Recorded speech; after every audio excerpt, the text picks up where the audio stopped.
If he scores another one, this will be his 100th. That's right. Any special plan? Any special plan to restrict him from that magic figure? Yeah, we'll get him out. Yeah, we've got to get him out before he gets 100. It's an amazing record, an amazing achievement when you think about it. For someone to have scored that many international hundreds is a magnificent effort. But look, hopefully that 100th one doesn't come tomorrow. I'm sure he'll be doing everything in his power to make sure that's the case, and we've got to make sure we do everything in our power to make sure he's stuck on 99 for a little bit longer. Ricky, when two powerful teams are matched up at this stage, what eventually could make the difference? What's the one thing which could make the difference? Look, in one-day cricket, it can be anything. It can just be that, it could be one good shot, it could be one good ball, it could be one good piece of fielding. When you've got two very evenly matched teams, that's what it can sometimes come down to in limited overs cricket. I mean, it's not always the case in test match cricket, because there's obviously a lot more time in games to turn things around, but in one-day games, it could just be that one over or a freakish piece of fielding to go your way, and all of a sudden you've got some momentum back, and teams can sometimes find it hard to work their way back into the game. That's why every ball that's bowled and every ball that you face as a batsman is just so crucial in this game. You can't afford to relax for 1 minute, especially against very good teams and in big tournaments like this. Our whole focus this week has been focusing on playing the best 100 overs cricket that we can possibly play. If we do that, I think you'll see us perform very well. Ricky, just a word on, there's been a lot of talk about you not getting too many runs coming into this World Cup. There's been a lot of talk about Harbhajan Singh not getting too many wickets also. There's been always a little bit of a mini battle going on between the two of you.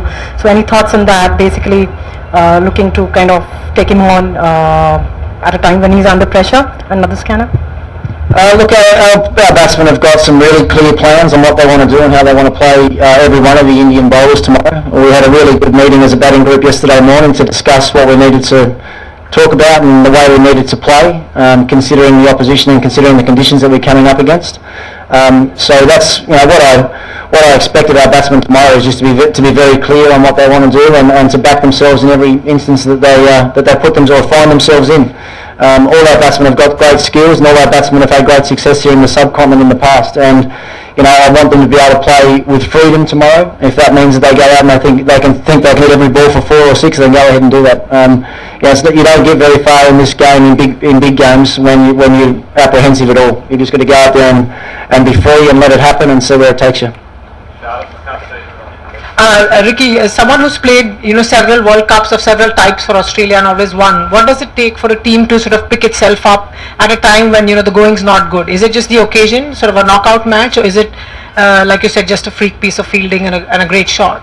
To start with, I don't think the going's not good in our team. I think the going's okay. I think it's the self-belief thing. I think that's the biggest thing. You just got to keep believing that what you're doing is right. The longer you stick at it, and the longer you stick to successful processes, things tend to change for you. I think, as individual players throughout my career, and I'm sure even Sachin and guys like that, there's always been their ups and downs in their career. But you have to have a look at what you're doing and work out if what you're doing is right, and if it's not, you change it. But guys like myself that have been around for a long time, you have a fair idea of what you need to do to get yourself well prepared, and then the way you need to think going into each game. So it's a great challenge for me tomorrow to do that. Now that I know what I need to do, I've just got to go out and execute well tomorrow. Ponting, Ricky, the 2003 final, your knock is one of your best knocks. Are you drawing inspiration from that knock to come up with a big score in this match? Yeah, I think I might watch the video of that over a few times today. Have a bit of remind myself of all the good things, and that that's I think what a lot of our players do. A lot of our players look at themselves and watch other times that they've played well. Especially if you're struggling with the battle with the ball, it's good to look back and just make sure that things are in order. So it certainly doesn't hurt to do that every now and then.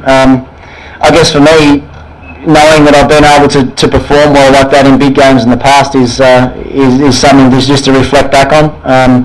I've generally been the sort of player and and the team has as well, the sort of team that's been able to get themselves up and play our best game when we've really needed to. If you look back through the history of World Cups and Champions Trophies, it's quite remarkable what we've been able to achieve in semi-finals or finals, and hopefully that's the same for us tomorrow. Ricky, any possibility of bringing in David Asim for Cameroon White, considering his poor run of form in the tournament so far? We haven't finalised our 11 yet. We will have a bit more of a think about things this afternoon. Just make sure our players all got through training well as well, the Sabo, with no injuries or no illnesses. But we'll finalise things in the morning. There's a good chance that any of our guys could come in for this game. Obviously coming off a loss last game, what probably wasn't ideal for us, and we need to have a look at what we think is going to be the best make-up and best balance for the game tomorrow. So no doubt you'll find out in the morning what our 11 is. Ricky, to your right. India have been heavily reliant on Zahir throughout the tournament. So how do you strike a balance between playing him out and putting him under pressure, and therefore the team under pressure? I think it's what we've done is we've had a really good look at the way that India have used him as well. As I said, he's bowled three or four overs up front with a brand new ball, trying to take a wicket with a new ball. He's generally been held back then to the 26th, 27th over when the ball's been reverse swinging a bit more. He's bowled those overs there and been able to get wickets when it's reversed, and he's been using their batting power plays. I think he's got the majority of his wickets in the tournament when teams have really tried to go after him and attack him. That's some lessons to be learned there, I think, from us going into this game.